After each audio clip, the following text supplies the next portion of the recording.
In 2025, I have read 47 books. The least amount of 5 stars, only one. I don't think that has ever happened to me, at least not in Copile's spreadsheet keeping history. The most DNFs I have ever DNF'd. However, this doesn't actually mark a bad year of reading. If anything, I'm actually celebrating the DNF count because it means that my series shelf health is actually working and I'm being at least somewhat rigid with what I spend my limited time on this earth doing. And despite the fact that I did only have one 5-star, which admittedly is very unfortunate, I have had 21 4-star reads and 8 of them were actually 4.5 if you count the 5. So in a roundabout way, actually it wasn't a bad reading year. It was just quite an anomaly, statistically, from the previous years. So I thought it only made sense that I do my yearly awards in a slightly different format. I've been doing these since I think 2017 or 18, and every year I award a category to a book, and those categories were fairly consistent with some changes and tweaks throughout the years.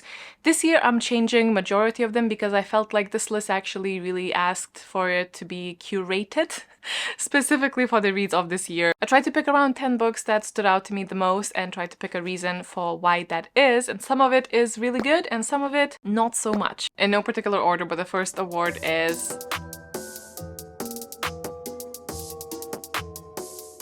which means that this book in particular has had me feeling incredibly invested into the character's fate and the furthering of the plot, of which there was a lot. There was just a lot happening in this book in general. We had a murder mystery, a competition trial, family feuds, and insecurities, and rivalries and prophecies. If you can think of it, it probably was in this book. This is The Raven Scholar. This is a chunker. It did take me a tiny bit to get into it, and I think the first 20-30% was perhaps why I didn't quite reach 5 stars. Other than that though, it has been such a highlight of my reading year this year. This is about a high scholar, Nima Kra, in the Empire of Oran, this competition for the next emperor in line, on the side of solving a mysterious murder that has transpired and a big conspiracy around it as well. We get to know all of the other competitors from each of the god temples, I want to say. I can't quite remember what the system is called, but there's quite a few of them, and they all felt like their own characters, which is always very important to me. They all felt like real people. They had quirks, they had personalities, they had complexity, and I really enjoyed that, as well as sassy and unhinged animal companion, because I don't know when is that ever a disadvantage. It has also accidentally turned into a buddy read with Logan, who also has enjoyed this thoroughly. It's one of his new favorites as well. So if you don't take my word for it, you may take his word for it. I think it makes sense for me to include my one and only 5-star read of 2025. And genuinely, it's not even necessarily better than The Raven Scholar. It's just that it had a very special effect, and certain categories have bumped it into a 5-star rating.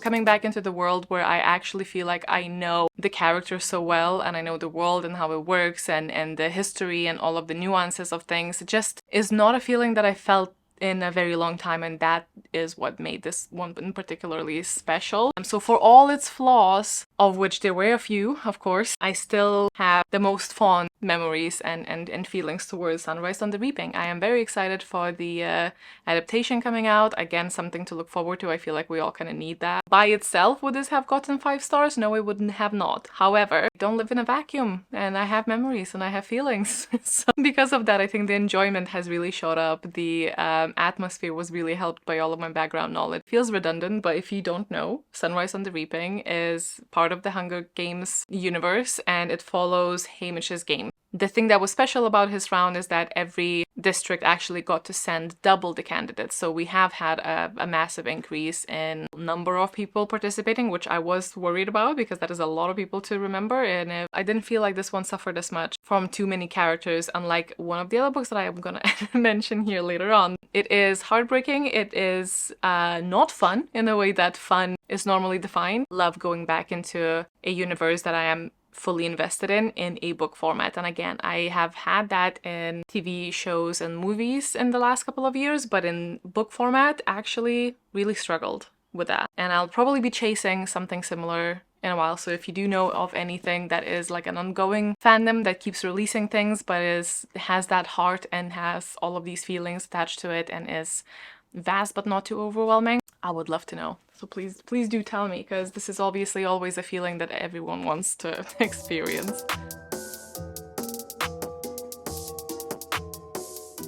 And this is a book that I do not actually have physically yet, but I have heard pitched to people like, oh, if you haven't had any luck with romantasy, maybe try this. It's a little bit different, but it's still basically a fantasy with the main focus on romance. That's Paladin's Grace by Kingfisher. Kingfisher is just one of the most universal writer, I feel.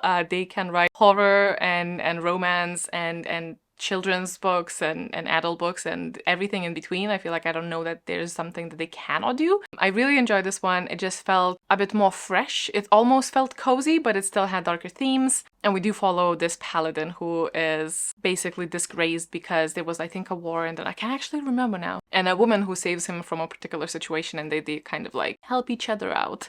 I don't want to say too much about it. I just want to say that it was a delightful read, and you should go into it without any previous expectations and just go in for the ride. It's a very easy read, I think. I feel like this is a perfect palate cleanser in between things, especially in between like maybe heavier reads, and I mean that in the most complimentary way. Sometimes when I hear or when I say that something is a palate cleanser, it kind of diminishes the value of it, but to me, I want to make it clear that it is a huge compliment, because I think it takes a certain level of finesse to write something that can achieve the cleanse, let's say. Anyway, I was very impressed by this, and I do want to continue as well.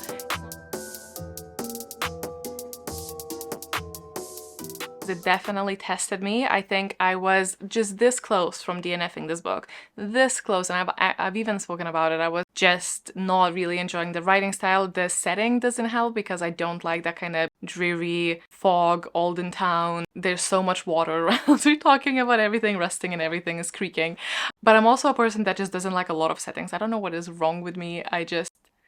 Actually, I do know brain processes images, or rather does not process images is the issue. It's just a lot of filler words for me, and that I don't see much in my brain. I'm not blessed with that superpower. Anyway, so I was about to give up on this book, and then it got good, and then it got better, and then it got so messed up, and it got so dark, and it got so wicked. And that's Hold Back the Tide. This has taken me on such a ride, and I genuinely think it will be something that I just keep thinking about from time to time. It's not something groundbreaking, but it is something that really stood out to me. The way that it was written, and the way that we handle everything, and the way that it ends, and everything about it actually, apart from the beginning, because I personally really struggled with it, but also you might not. You might just go into it and like get past that part really quickly.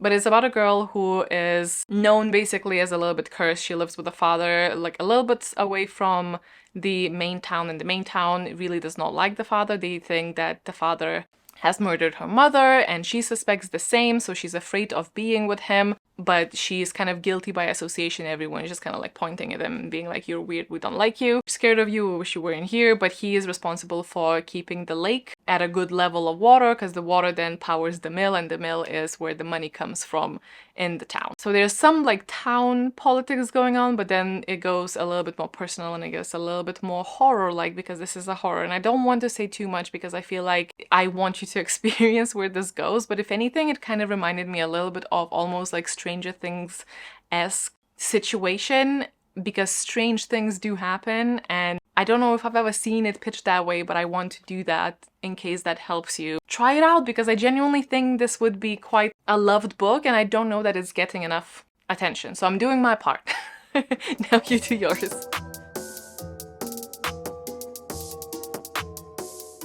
Because that is what I have done after finishing this book. I think I've kind of read it in one sitting, which probably didn't help. I did listen to an audiobook while watercoloring, and I feel like I have a very vivid memory of experiencing this book, and it's depressing. It's depressing, but it is so beautiful. It's about a sex worker who is murdered, and we experience their entire life through flashes of them remembering key moments whilst they lay there dying for 10 minutes, 38 seconds in this strange world is the title of the book, aptly named for the formatting of how we are experiencing the story. It goes through, you know, themes of discrimination and friendship. It's very much a found family versus real family story. It's very sad, but it's also very beautiful. So I don't want you to think that this is just, you know, completely depressive and there's nothing beautiful in it, because quite the opposite. It is depressingly beautiful, but sad but happy. Just a lot of emotions. If you're after a slow, emotional, slice of life type of story, this is it.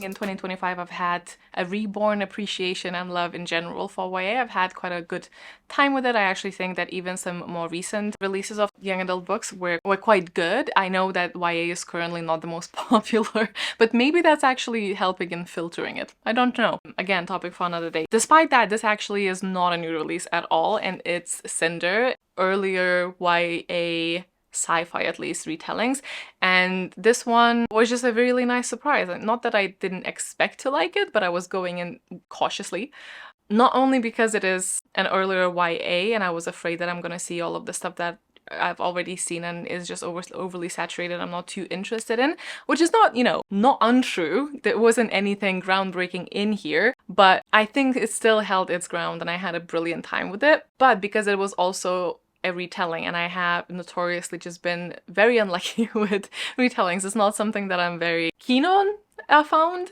But this one did break the mold, and you know, there's always an exception to the rule, and this is the exception to said rule. This is a retelling of Cinderella, but sci-fi. I'm gonna leave it at that, actually. Read it, it's nice. I will be continuing with the series, and I feel like that's a very rare thing for me to say these days.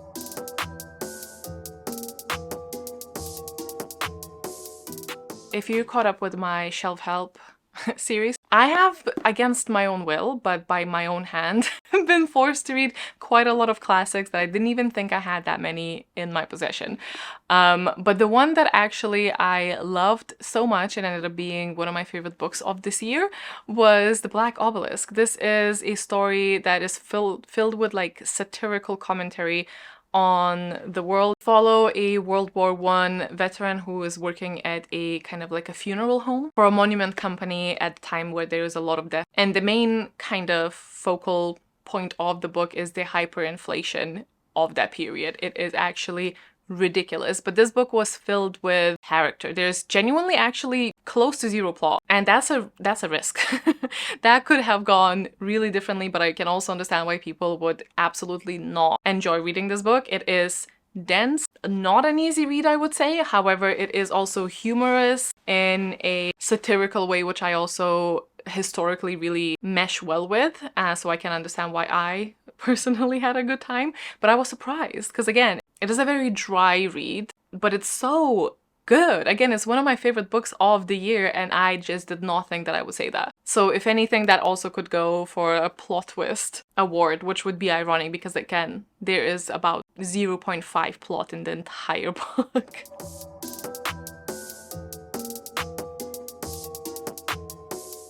For a book that I understand this is a cult classic, I understand this has a lot of fans. And I don't know if this is a translation issue, because I do understand this is not the only translation that exists out there.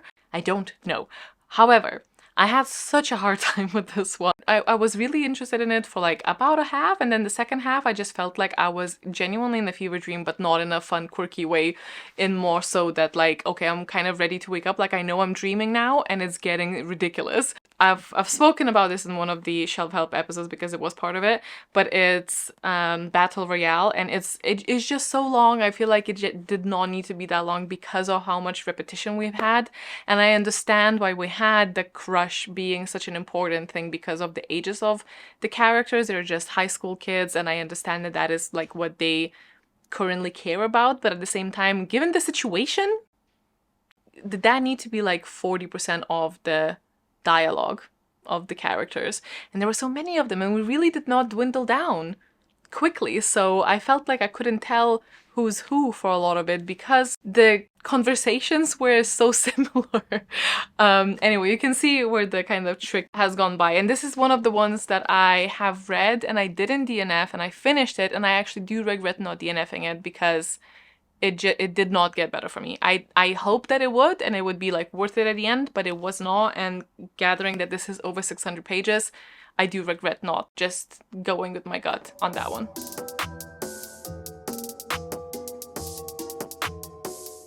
I understand the words, but the sentences do not make any sense. aka I think I'm just too stupid for this book. The spear cuts through water, and I will add a caveat that I understand this is a piece of art, but it's so poetic and it's so artistic, it's hard for me to digest. For me, particularly as a reader, as a person, it's not my style. Again, I didn't make very far into this. It was a DNF, and I understand that it is masterfully done. Like, that's one thing I will say. This is not me saying this is a bad book. This is me saying this is a bad pick for me. And I was very sad about that because I have been seeing this for quite some time now in people's favorites, and more so in people's favorites where their other favorite books actually match my own. So I had very high expectations for this, but I wonder if my hesitation in picking this up and the fact that I haven't until this year was because I had a little inkling that the writing style might be tricky. Quite frankly, jealous of those who liked it. I just could not get into it. The writing style is so... and it's hard for me.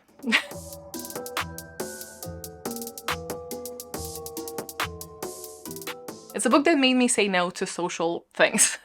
I wanted to curl up on my couch under the blanket, get like the maximum amount of cozy and continue with the story. It's a story filled with warmth and friendship and having faith in people and assuming good intent, which I genuinely think as a society we just lack so much currently. And maybe because of that, it just hit a spot that it needed to hit. And that's Rewitched, actually. I just felt, oh, I feel like I'm really matching this in what I'm wearing. It's a story about a witch who has turned 30, I want to say. Did not know that there's an additional test from the coven at that age that she's turning. And now they come a calling and they're saying, hey, we need to test your magic. And she's like, damn, I kind of abandoned my magic. And she has some self-esteem issues, and but there is like a whole overarching other plot with the coven and the power grabby stuff there. There is a romance, but I'm happy to see that it was, you know, significant, but definitely not overshadowing everything else. And I think that's nice because from the marketing, I actually did think this was way more romance focused.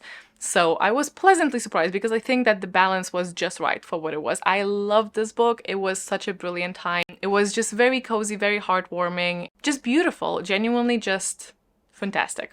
So on that note, those were my books. I would love to hear some of your own made up categories in the comments. I think that would be very, very fun. Please do let me know at least like your favorite and then least favorite of the year. I hope this was interesting. Thank you for tuning in for another one of the Book Roast Awards. I will try and remember to link the other ones in the description below, but thank you so much for watching. Let me just do an old outro for shits and giggles. Y'all some stick in and I'll see you next time. Bye.